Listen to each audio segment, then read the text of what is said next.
Hello, a very good afternoon to you, and welcome to another edition of the Young Voices Forum. Today, our topic for discussion is violence against girls and women in our communities, and I have two amazing young people in the studios to help with the discussion. You can also participate by sharing this video and inviting other friends to also come and watch, and then you can leave your comments and questions and suggestions in the comment section. We would address that when we have the time. So Maxwell and Asma, welcome. Thank you. Thank you, Rara. I'm so glad to have you guys here today.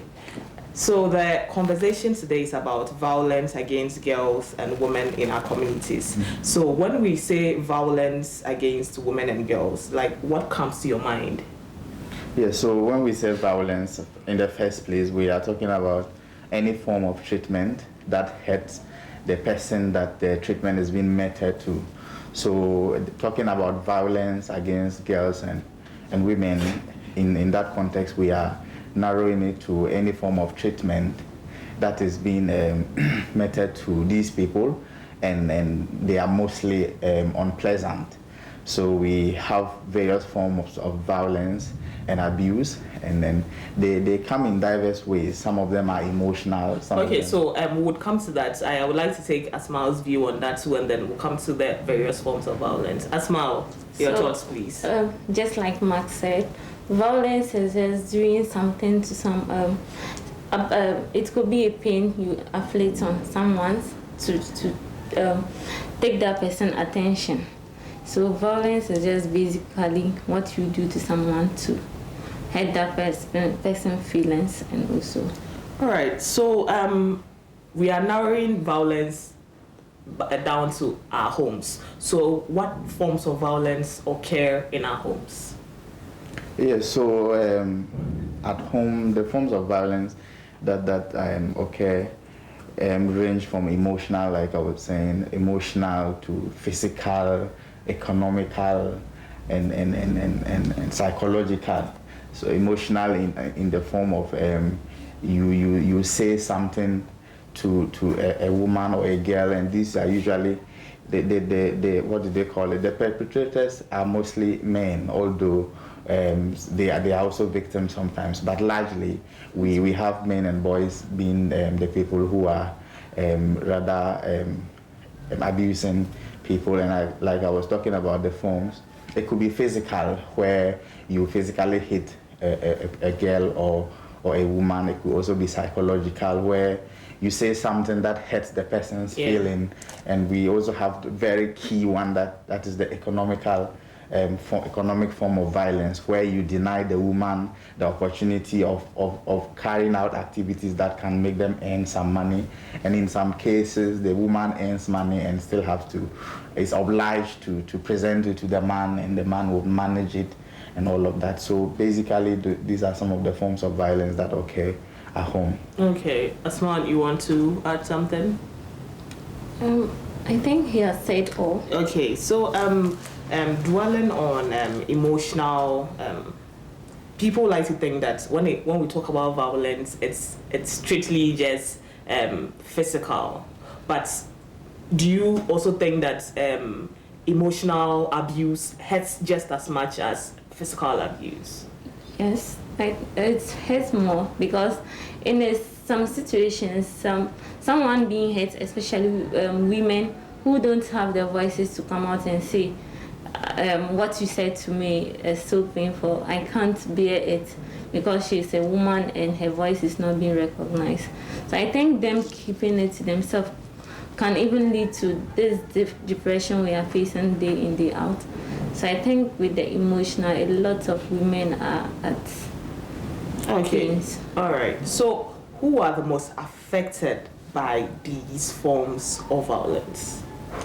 Yeah, so like I mentioned earlier, every human being stands a chance of being abused. But looking at what we see in our communities, the people who are mostly affected are women and girls. Women, girls, and children generally. Yes, so I'm not ruling out the possibility that there are instances where men are being abused or being violated against, but mostly in our communities, it is the women, it is the children, and mostly when it comes to the children, the girls that are being violated against, because you have a brother and a sister at home, and in a lot of cases the brother finished eating and the girl has to come and pick the bowl and go. And I was engaging some young people in Bolga, and he said that when I finish eating at home, my big sister has to come and pick the bowl. And I said, then what would you do if she doesn't come to pick it? He says, I would beat her. And I was so surprised that this is even your big sister. And she says that at home he has the backing to beat her bigger sister if she fails to come and pick the bowls after he's done eating. And I was so surprised, because we think that these things are old stories and they are not happening again, but they are happening. And it's actually very funny. And just to touch briefly on the question as to whether emotional violence is only. And you see, like you were saying, once you mention violence, people begin to think of fight, they begin to think of slapping, and that is what makes it worse for victims who go through emotional violence and abuse, because when they want to say it, even the duty bearers belittle the amount of pain they are going through, and they think that, oh, but he just insulted you, it's a normal thing. You see, so that is what makes it worse. People do not pay a lot of attention to emotional violence. And like Asma mentioned, it has led many to depression, it has led many to even suicide and a whole lot of things. Okay, so what do we think is contributing to, because I think that violence against women and girls is not a very new thing. It has existed for a very long time, and times are changing, but then it seems like it is still a thing that is there, and this does not only happen in Ghana or Africa. This cuts across globally. So what are some of the things that is contributing to violence against women and girls? So basically, like I say, there are lots of, when it comes to things that contribute to violence, there are lots of issues that contribute to that. So one can be financial or economical, just like Mark said. A lady being married and she's being kept as housewife. She can't make anything on her own, so she's just depending on the man. Do you get what I'm saying? Yeah, I get what you're saying. So okay, so I get your point, but I am of the view that not a lot of people just set out and say, I do not want to work or something. There is some people get married and then their spouses prevent them from working. Don't you think that is the problem, and not the woman depending on the man? Oh yeah, so let me just step in. Sure. So this issue of economic violence and men as women not being allowed to work, I always like to say that, or like to look at some of these things from different angles or perspective. So when we come to economic violence against women, it also, we have to look at it at different perspectives to say that in our systems, women largely are given lesser economic opportunities as compared to men. And then ranging to even say that a family would prioritize the education of a boy than a girl, then it has resulted in a system where we have more men being qualified for certain jobs than women. So yes, that is the other angle, where because of the system and women are less qualified because of the support they have not been given. And then we are also in a lot of industries that are being driven or led by men, and even so you would find out that even if there are women there working, they are at lower positions, and in the end they earn very little as compared to their male counterparts because of the different roles they play in. And then the other part is also where some men feel like, you are my wife, so just stay at home, I am working, I would provide all your needs. And the funny thing is that some of these men think that they are doing the women a favor, because they say that I am asking you to just sit at home and I take care of you. Many women would like to be in this position, but that is not true. If you find a woman who agrees and says that if you want me to stay at home and take care of the kids and do other things, that's fine. But if you also find another woman who says that I want to work, then the person should be allowed to work.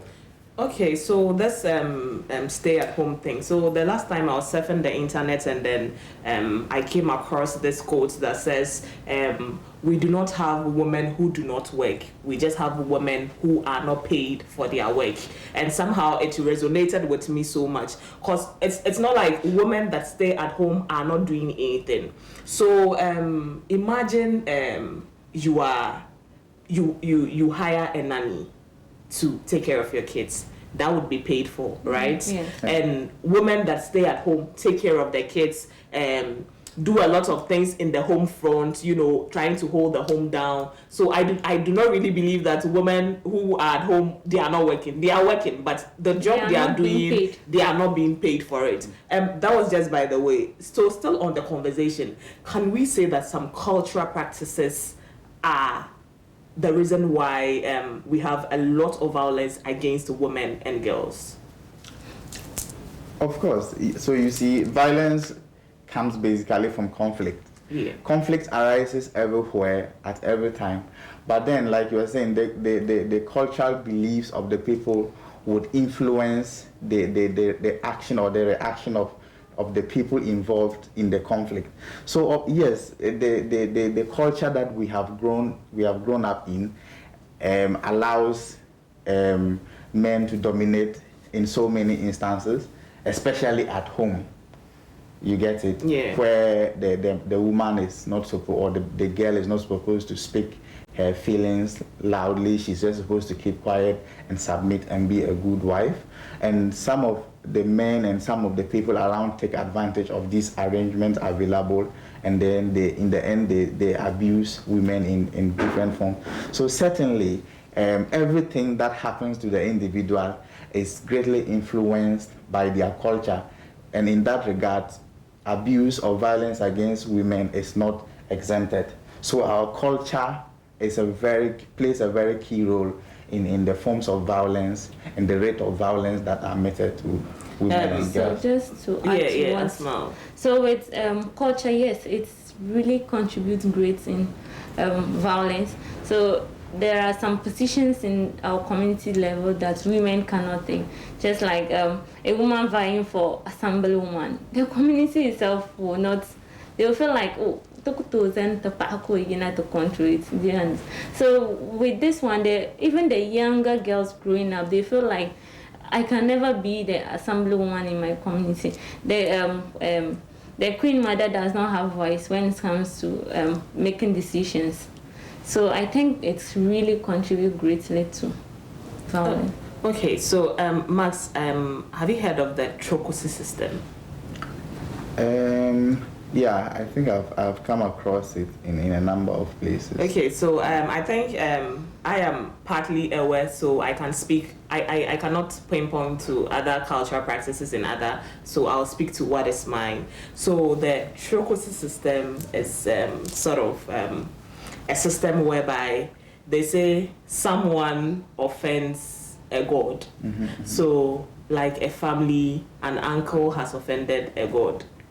Then a father with a daughter is sent to the shrine to go and serve, to appease for the sins that the other person has committed. It would shock you to know that in this day and age, it's still thriving, it's still working.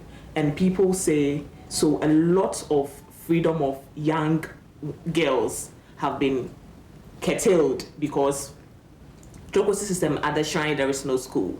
So you just go and serve the deity until some of them even marry their chief priest, the priest around, and then all of that. And this system is still thriving. Many a times people have come out to make a lot of contributions to the issue, with some actually speaking in favor of it because they think that it's a cultural practice. Isn't this supposed to be an outdated cultural practice? Yes. You see, like I was saying, we have gotten to the point that we cannot deny that certain cultural practices are harmful. to human beings. Do you get it?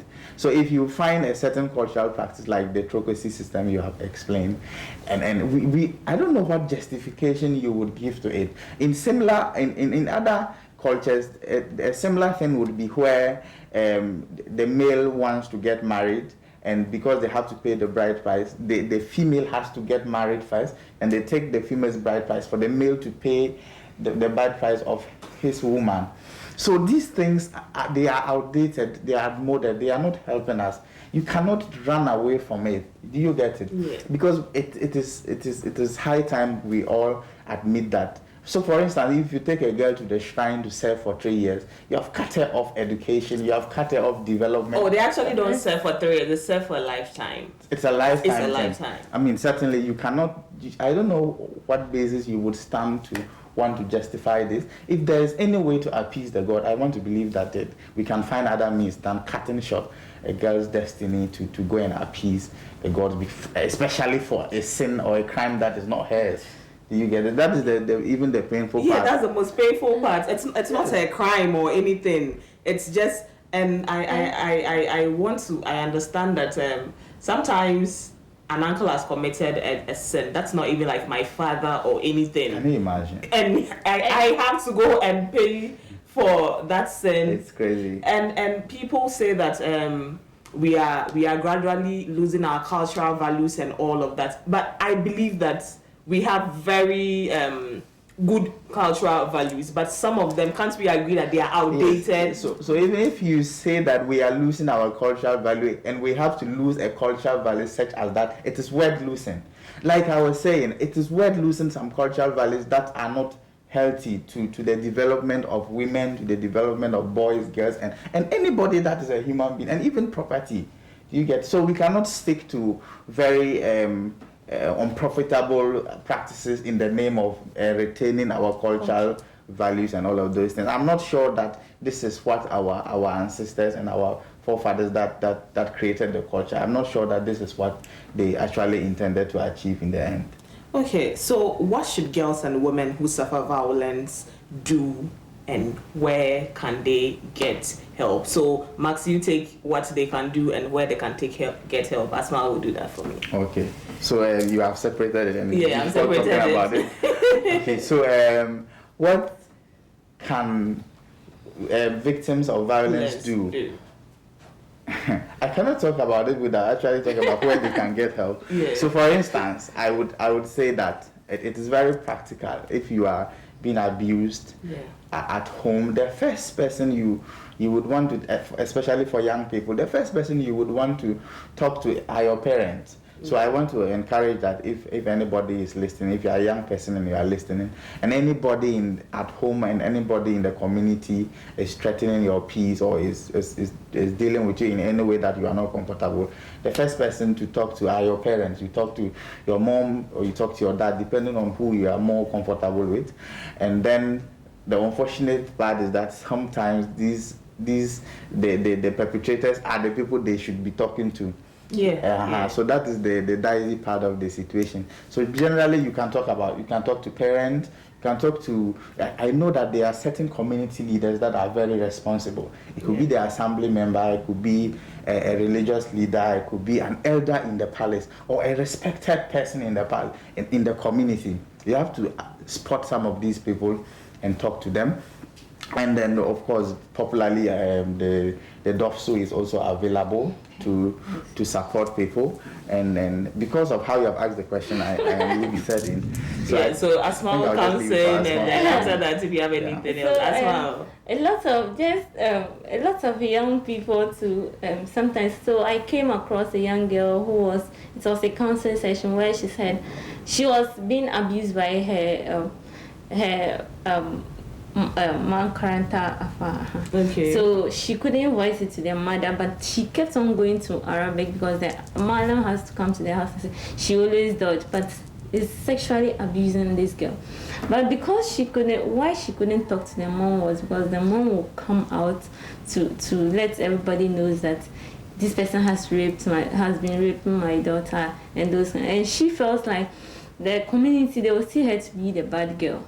Okay. So just to urge parents, what whenever a young person comes to tell you what she or he is facing, you have to take it slow and go on the right direction to solve the issues, because these are just young people. They don't want their image to be tarnished. Yes. So coming out to hear the name that she's a rapist, she has been raped, she'll feel bad. And also places they can go to seek for help is DOFSU and other NGO. So PPAG is also available, where young people can come to talk about these issues and come out to confide the situation. And also the police are just there for us, okay. So they can also report the cases to the police. Okay.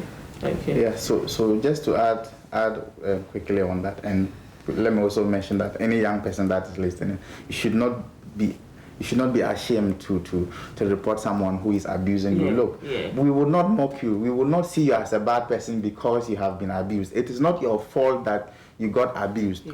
So you don't think that when they say that you have been abused by this person, we would think that you are a bad person. No, we don't think that way. It is not your fault that you got abused. So feel free, call the DOFSU, walk into any police station, walk into the PPAG office, and I want to believe that Savannah Signatures is also available. Yeah.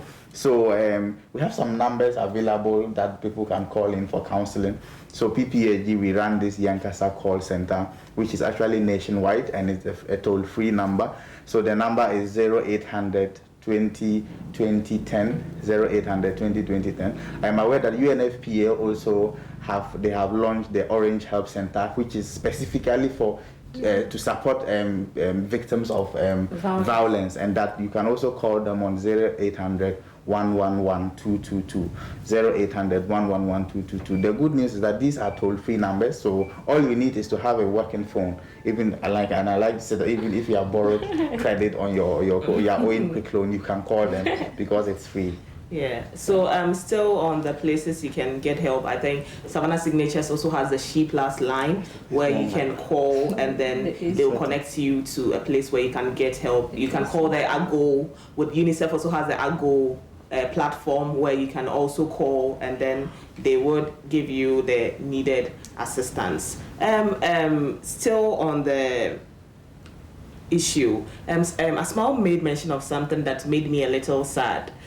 She said a girl who has been abused cannot is afraid to confide in the mother because she feels like she's probably going to go about the whole thing wrongly, and then it would make her feel bad or something. Do you think that parents are not really paying attention to their children?